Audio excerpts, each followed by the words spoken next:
All right, welcome to that episode of Punch Me in the Face, the podcast. Appreciate you getting on. What I'm going to talk about today is very simple. Sales. You're in sales and you're not having the success you want. You're thinking about getting into sales and you're concerned you're not going to have the success you want. My deal, I've been selling since I was, 17. Now, anything I've sold, I've been successful at. I do like to compete. I've sold, you name it, real estate, life insurance, cars, residential real estate, commercial real estate, whether it's been part-time or full-time for a very, very, very long time. So I understand what it takes to be good at it. First of all, there's no such thing as a born salesman. If you have your hesitancy or concern about, can I do it? And let's start with the people that are in it. You're in sales right now, and you're not having success. Well, first thing you have to ask yourself is, and I always tell people, they go, I'm selling whatever. I'm like, well, pitch me on what you're selling. And all I want to know, I might not even know anything about it. It could be, microphones. Whatever. But I want to hear the way you speak, because that's what the client wants. The product's the product, right? If they're looking at the product, they want to buy a product that is similar to what you're selling, right? But what and the idea that people are buying you is true, meaning like if they don't believe in you, don't buy into you, they're going to say no. That's a pretty simple concept. Everybody seems to understand that and agree to that. So if we know that, and we know that's the case, we have to make sure we're assertive. It's no different than this. If you get on and I go, welcome to Punch Me in the Face. Today, we're going to talk about, dude, that's painful. And the reality is what it's saying to you is, I don't really enjoy what I'm doing. I don't really believe in it. And really subconsciously, please stop talking to me and watching me and observing me, because I don't believe in this shit. You go some people are just laid back. Then you better be uber intellectual. You better bring something that the majority of people don't have. If you're going to go, no, you're super chill. And when you're talking about your product, if you ask me to sell microphones and I needed to sell the microphones to pay my bills, then I'd be fired up. Whether I'm interested in microphone sales or not, it doesn't matter. If I think the microphone's gonna change your life or not, it doesn't matter. I'm not gonna lie to you, but I have microphones, you want a microphone, here's why mine's better, and give you the reasons it's better. But I'm not fired up because I think selling microphones is changing the world. I'm fired up because I need to eat. My kids need to eat. I got bills to pay. I got things to do, right? So for me, it's a matter of what kind of passion you have, because the reality really is what the client is trying to figure out is he or she actually going to do what they're saying they're going to do? And the way they're judging or discerning your truthfulness, your ability to work with them, your accountability is the way you're talking, right? They want you to have a good self-image too. That's why a lot of former athletes do really well in sales. I'm not saying other people don't, but a lot of former athletes do, because a lot of them have built up a self-image doing something. They've competed on a team with other people watching. They've won, they've lost. You know what I mean? So they just kind of built that thicker skin where they can go ahead and compete. But when you meet them, you feel like they feel pretty good about who they are and what they're doing. So you have to ask yourself, pitch somebody you don't know your product. Pitch it to yourself in the damn mirror. First thing is, if you've been selling something for 30, 60, 90, 120 days, if you're not having success after 4 months, sit down and ask yourself why. First of all, is anybody your company? First of all, somebody's having success. I worked at places where I wasn't doing what I wanted to do, but I was better than everybody else, numbers wise, but nobody's really doing any well. So it was kind of a dead deal for us. The product was not saleable. It was hard. And we didn't have a competitive market advantage at all. So I was like, I got to remove myself from selling that. It doesn't work. I'm doing better than everybody else and I'm not making money. So look around the office, the place, the industry, and find people that are having success, if they are. And then I watch, observe, they have trainings, and I would watch a training that they put on, and I would sit down and take notes, and my notes would be purely, I would denote or notate everything that person, he or she, was doing that I didn't do. Wait a minute, they said they do that when they meet the client. I'm not doing that. They said they asked this many questions. They ask more questions than the client does. Whoever asks the most questions wins. I'm not asking questions. They said pausing is good and not talking over someone they're trying to make a buying decision. I don't do that either. You get to go down the entire list, right? And just go through, boom, boom, boom, boom, boom. So at the end of the day, what we have to understand is that we're all in this place where it's all about you understanding, because a lot of people go down with the ship. And that doesn't mean the product's terrible. It means maybe you're not any good at it. Like, I was not excited about selling cars. Never. I worked really hard, but I was never excited about selling cars. Very excited about insurance. I was excited about real estate. I enjoyed it. Very excited about life insurance because I just knew I was helping people directly, immediately. I understood the impact it was having. So all that being said, it's one of those things where that passion came easy for me because of what I was selling. So part of it is, do you need to love what you're selling? I don't think some people do and some don't. Some do. I don't need to short term. Like if you give me microphones, chairs, tables, and I need to eat, I'll be excited to go eat. But once I'm feeding my kids, paying my bills, paying my mortgage, paying my rent, making car payments, paying college tuition, once I'm doing all that, I'm probably not as excited anymore, right? Because I was only doing it for that reason. So you got to figure out which person you are. I do need to be bought into what I'm selling for me to continue to want to do it long term and be very successful. I don't believe the statement that when people say I'm not a salesperson, that's a complete lie. Everybody is. If you have kids, you're a salesman or a saleswoman. You are, because you sell them on stuff all the time. What they're supposed to do, what they're supposed to eat, when they're supposed to go to bed, what they do in school, how they talk, how they don't talk, how they greet people. Like, you're always selling. All of us are. So what happens is people say that and other people are like, yeah, I guess so. That's not true. So you don't have to be the most gregarious person. You can learn in your space to be more outgoing.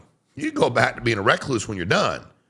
But you have to understand that if you have the right attitude and you work really hard and you understand your product and you enjoy your product, you'll probably do pretty well if you put the effort into it. Now, that's the key, is the effort, right? Most people in sales will start, whatever it is, how many appointments you run, I don't care what you're doing. They will not have success for a half a day, for 4 hours, for 6 hours. And then all of a sudden they start thinking about it, right? They stop and they're like, okay, let me figure out what I'm doing wrong. Me, I knew I'd learn everything from those appointments. And I also knew that letting that burn and that hurt was going to make me better. So like, I knew that if I was 0 for 5 and I had 4 more appointments for the day, stopping and trying to over-analyze what I've done wrong. I did want to go like, I probably should have done that. But I'm not going to, I keep moving. Because once you stop completely, sit down, try to process it, and 40 minutes goes by, dude, it's hard to get going again. You're cold. It's just hard to get going again. I mean, dude, halftime shows make a lot of money in sports, especially like Super Bowl. You're like, why is it so short? Dude, once they stop playing, they can only sit around for so long. They got to get back in the game. I mean, hell, they rushed a halftime show, all these massive commercials like in 20 minutes. When for profitability and entertainment, they could run that thing for a freaking hour and people be fired up. They could have huge concerts and more, but the players get cold. They get tight. They can't sit around that long after competing that hard for a half. You can only talk so much in the locker room about what to do. And the reality is you out-talk yourself. What are you going to talk about? Like, we should have done this and this and this different. Let's change it. Got it. How do we do it? We should do this. We should do this. We should stop doing this. Cool. Got it. Let's go play. So you have to apply the same concept to you as a salesperson. Okay. You have to also be able to be self-critical, self-adjusting, and then also you do need to be able to acknowledge when you do well, but you have to be careful with the duration with which that lasts. If you ask me what it takes to sell a product, I think you do have to know the product. You don't have to know everything about it, but you have to know why the person needs it. Why do you believe your product for them is the best fit at that time? Like, what is it about your product that makes it the best fit for them, right? Like, I don't know what those things are in your product. You would know what they are. What are those things? What are those things that they need to know? What are those things they need to do? You have to be confident, very confident. Like, you have to, and they can tell. You do have to be able to listen to people so you know what they're saying, so you kind of use it against them. But you can't interrupt them when you don't know what they're like. A lot of times people they'll either listen forever, which is the kiss of death. You know, I say, Tom, you need to start buying these for the restaurant. Like, you have to. And then Tom starts talking. I go, dude, listen, I look at the beverage choices. I look at how many people are health conscious now. I look at how many people would love to buy this product. The marketing's great. And Tom, by the way, I'm willing to give you this many cases for this amount of money for this period of time at this discount to see if I'm right. How do you get hurt on that, Tom? And I shut my mouth. But if I don't know what Tom's going to say and I interrupt him before he gets going, he might go, dude, I wasn't going to say any of that. I was just going to say I entered into a contract with somebody else for their water. Like, whatever it happens to be, you have to understand that you need enough information to respond, but you can't sit and listen forever because then you lose complete and total control. Because every 30 seconds, 10 seconds, they're talking, they're taking control of the appointment. And whatever it happens to be, you need to be respectful, you need to listen, but you need to be in control. You need to be a good question asker. You need to be willing to push when you need to push.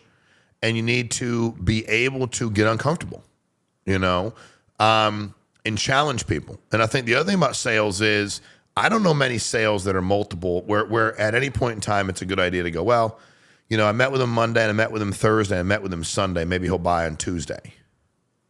Most sales are one-sit appointments. I mean, whether it's over the phone, on Zoom, in person, they come into your place, you're selling furniture, dude. They don't come in on a Sunday, talk to you for an hour, and then come back. They buy or they don't. And you have to be willing to understand that you're not trying to build some long-term communication relationship where they don't buy anything because you don't make any money when they don't buy anything. And then just waste an hour of your time on a Sunday, which is a great day because people are walking around all over the place. That's how I was in real estate. You have to identify buyers. Identify them. And if not, move past them. He or she's not going to buy anything. I would agree with you. What are you doing about that? I guess I should stop talking to them. I would, because they're not buying anything, dude. They're not going to buy anything. Like, you have to understand that. There's nothing you're going to do to get them to buy. And ask real good buying questions early on. So what are y'all looking for today? We're just looking. Got it. So do you have a new house, new apartment? Like, what's the deal? Just looking to look, or what's the deal? Yeah, we're looking to look. We're not in a position to buy. Hey, sounds good. Hey, here's my card. Anything you need, man, let me know. On to a buyer. Now, maybe they're a buyer and they're full of shit. Well, dude, that's a long time. I like adults. Adults make sense to me, right? Like, if you want to go, we're looking, we did move to a new place. We do need some new furniture. We'll look around and see what you got. Okay, got it. If you don't mind me asking, what exactly you're looking for, I'll point in the right direction. Big store. Then you have that thing, right? Like, how much do I push and how much do I become a salesperson? Well, I don't care what you're selling. Well, the reality really is, I don't think it's pushy to do your job. You can say things like, hey guys, so I know where you're at, with all due respect, what do you need? I love to help. You want to look around? You don't? I'm here. I ain't going to stalk y'all. That's weird. But you tell me what you need and I'll meet your needs. And we'll get you a cup of coffee while you're walking around. I'll get it. You want me to sit over there and stay out of the way? I will. You want me to walk with y'all and kind of answer questions you got and stay out of the way? All good. So, and everybody's different. You're going to meet some people and you're going to know they need me to tell them what to do the entire time. Then you're going to meet some people and you're going to go, that person doesn't want to be told what to do ever. And I think that's the struggle for people. You have to understand the personalities. When you coach, there's all kinds of different people that move to respond to all kinds. I was listening to one of these coaches that made the Final Four who was working with one of the most probably well-known coaches in the history of college basketball, who was historically a yeller, a screamer, just an angry dude. And they're like, well, you didn't pick that up from him. And he's like, dude, it just didn't work for me. It worked for him and a lot of the players we had, but me as a player, it didn't work well for me. So that's I went to what I related to, and because everybody's different. The more banged up your background and the more crap you've been through, the more you may want to be yelled at because negative attention is better than no attention. And that's how I just explain to people all the time as a social worker. The kids you think are acting up, they're acting up because they want attention. They've been through a lot of shit in life, dude. And negative attention is better than no attention. Being ignored is the worst. Negative attention, at least you're talking to me. I exist. You're giving me some kind of attention, right? So it's getting people to understand that. So what kind of success have you had in the first 120 days? What kind of money have you made? Real money. What are your expenses? What's your income? If it's not where you want it to be, what are you going to do over the next 30 days? Now, if you go, well, I've been in it 6 months. I made all the changes I think I can make. I've taught all the people I can talk to. I've seen all the training I can do. What should I do? I would quit. And I know people will just tell you, like, go down. I don't know where going down with the ship makes any sense. Get anybody else out you can and save them. But if you're like, they're all a bunch of adults not related to, it's not your kids, it's not your significant other, it's not your mom, it's not your dad, dude, get off the ship. But you've been doing something for 6 months and you believe you've made every change. You go, well, maybe he hasn't made every change. I know, but he believes he has. So if I'm trying to help him and I don't know him, he already has convinced himself he's done everything he needed to do. Now, if you said, I've been here 5 months, I'm not killing it, I made money 1 month, I've noticed a lot of things I should change, and recently, here are some things I've changed. Recently, I've decided to start doing this and this and this and this and this. Okay, got it, keep rolling, dude. But if you're like, hey, I haven't made any money, I don't know any other changes to make, I've done everything I can do, I'm watching all the training, then you should quit. And that's okay. Like, I've run companies, or I've done meetings, and I'm like, who's sold X amount in a month? And I'm like, okay, do you think you're doing everything you can do? Yeah, I'm doing everything. There's nothing else I can do. I've done everything I can do. Sean, I've everything been to training. I've changed. They go, what's your advice? I go, quit. And people look at me like, I'm like, dude, they should quit. Like, why would they not quit? Like, I'm not trying to be difficult or be an idiot, but at the end of the day, they're saying, I'm not making money. There's nothing else I can do to better my situation. They should quit. Now, maybe they quit and realize, damn, I could have done better only back in sales. Maybe they quit and go, it was great for me. But why keep dumping money into something that's not making you any money? It doesn't make any sense. So understanding, for me, I correct real fast. If I'm not having success, I'm big on observing. I watch people that are having success. I don't even need to like necessarily be their friend or be mentored. I get to watch. You got trainings. He or she's good. I'll watch. I'll take that shit in. I'll watch it 2, 3, 4 times. I'm a student. I want to get better. Here are 5 things he does I don't do. Got it. Here's a better way to ask that question. Got it. With all due respect, here's what we're going to do today. Heard a guy say that one day. I'm like, I'm going to start saying that. It's brilliant. Here's what we're going to do today. Here's what we're going to do today. Here's what we're going to do. Team effort, but I'm in charge. But I got that by listening to a training. And I said it about every appointment I ever did. In real estate, I was always like, hey, you know, let's set our foundation for the appointment. I'm going to work harder than anybody you've met in this business, and I'm not going to lie to you. Was there anything else you'd like to see out of me? I'm going to outwork everybody, and I'm going to be honest with you the entire time. What did that do for me? Let me tell you the price of your house, truthfully. Like when you say it's worth 500, it's worth 380, I can say it's worth 380. When you want to make an offer on something that's on for 4, that's actually worth 4, and you want to offer them 220, I go, you can offer them 120 if you want, but I'm just telling you it's going to piss them off. It's stupid. It's weird. They're not in a terrible spot. It's not a foreclosure, but I can be direct with you. And I can also go, dude, I don't feel like doing that. It's a complete waste of my time. I'm not embarrassed. I don't want to waste my time. Like, why would I want to waste my time doing that? So I think that it's you have to find those things for you that work. Sharing about yourself. You know, I don't care what you're selling. People should know something about you. I don't care what the product is. Pens, life insurance, real estate, they should know something about you. You're going to get to know things about them. And life is about making deposits. Every time I make a deposit, I can take out a withdrawal. I'll tell you some things about me. You know, every single mother I wrote life insurance on, I was like, hey, listen, I watched how hard my mom worked, and I have all the respect in the world for you. So thanks for doing what you do. Thanks for doing what you've always done, man. It's very impressive, you know. And here's why. You know, I share with people about my sobriety. Like, why not? Number one, I don't mind it, and it's always kept me accountable. And number 2, it's connecting. And I'm letting you know there's things about me that are not perfect, and I've made mistakes, and I've corrected those mistakes, and I'm going to make other mistakes. So, you know, like, what am I worried about there? Like, what is my consequence? What is my issue? So you really have to learn, am I connecting with people? So are you making money after 4 months? No, I'm not. Are you doing everything you need to do? Yes, quit. Seriously. I'm not making money after 4 months, Sean, but here are the things I'm getting ready to do. I'm going to do these things. Okay, what's your new structure for doing those things? How are you going to avoid falling back in the habits you had before? You know, it could be as simple as you're not investing in your business. You got no leads. Why not? Leads are expensive. Okay, how are you going to sell a product without any leads? You know, well, I don't want to invest in leads. Then quit. See, the bigger part, too, for you as a manager, and I don't want to flip to a completely different track, but, dude, work with people that want to do this. Whatever you're selling, work with those people. And a lot of us work with everybody, which is fine, except you're missing out. You know, I coached basketball for a long time, and I used to tell people, whether it was right or wrong, I coached 5 people, maybe 6, maybe 7. Like, they were middle school, high school. Dude, they didn't, they didn't get crazy tired. Games are quick in AAU travel ball. Don't call a lot of fouls. Don't have a lot of foul problems.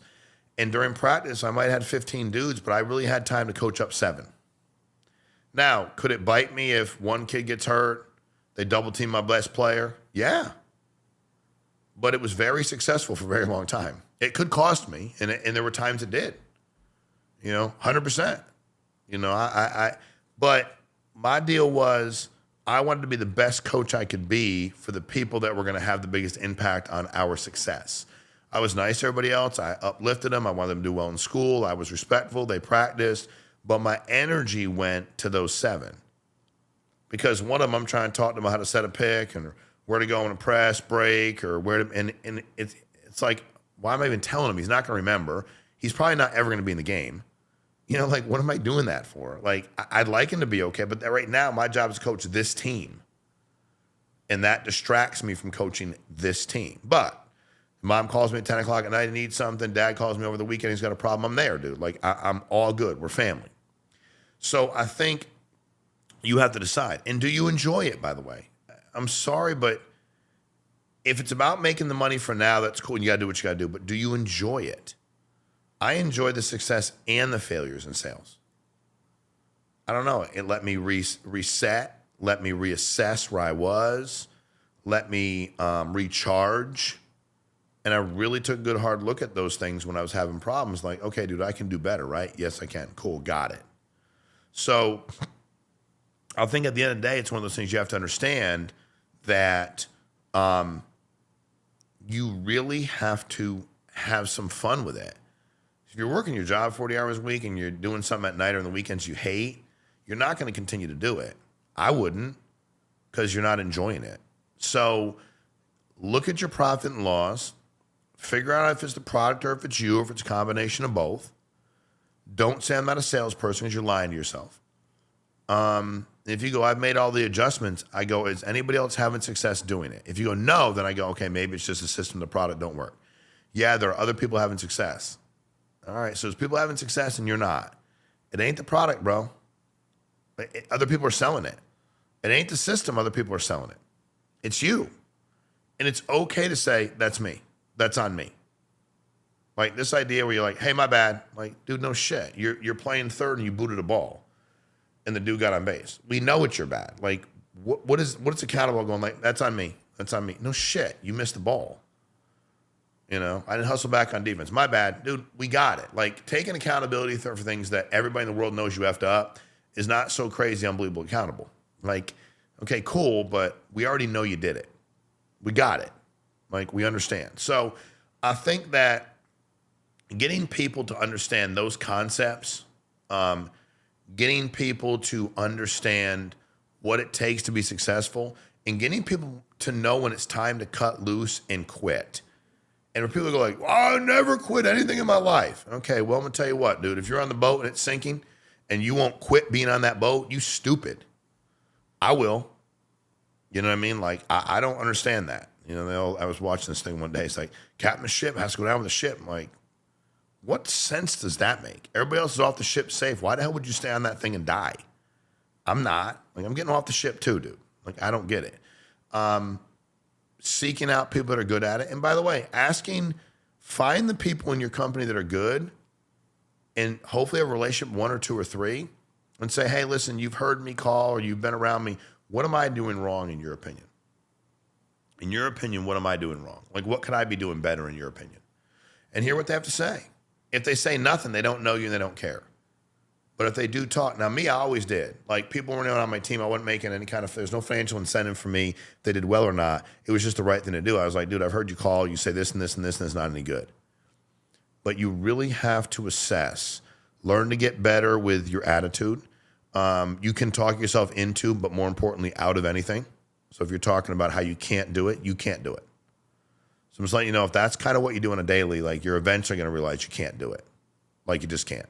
So, these are simple concepts that will help you get better at sales, but also more importantly, which nobody ever talks about, knowing when to cut the cord. Like, dude, cut it loose. It ain't having the success you want to have. And you believe you don't need to change anything. Maybe in 6 months you do. Maybe in a year you do. but don't be dumping money into something after 6 months can't make you no damn money. So like and share, comment, please. Send this to somebody in sales. Send it to somebody that don't listen when you're like, dude, you got to get better. And send it to somebody who's been doing something for 8 months. And you're like, dude, quit. You ain't making no money. They go, no, it's going to get better. You go, what are you going to change? They go, nothing. And they won't quit. Send this to them and tell them to freaking quit. There's a lot of glory in knowing when to quit. I never quit nothing. That's a great fucking motivational saying, but it's stupid. You walk out in the parking lot and there's 5 dudes messing with you. They all have automatic weapons. You have a butter knife. Go back in your freaking house and arm up. I'm quitting that. I'm like, see y'all in a little bit, dude. Bulletproof vest. I got a flamethrower, rocket launcher, got AKs too, ARs. Like, I'm coming back out, but not like this. I'm getting up on a roof. Give me some elevation. Like, it's okay to know when to go. I'll be back to fight another day. So appreciate your time as always. Thanks for tuning in. Thanks for watching.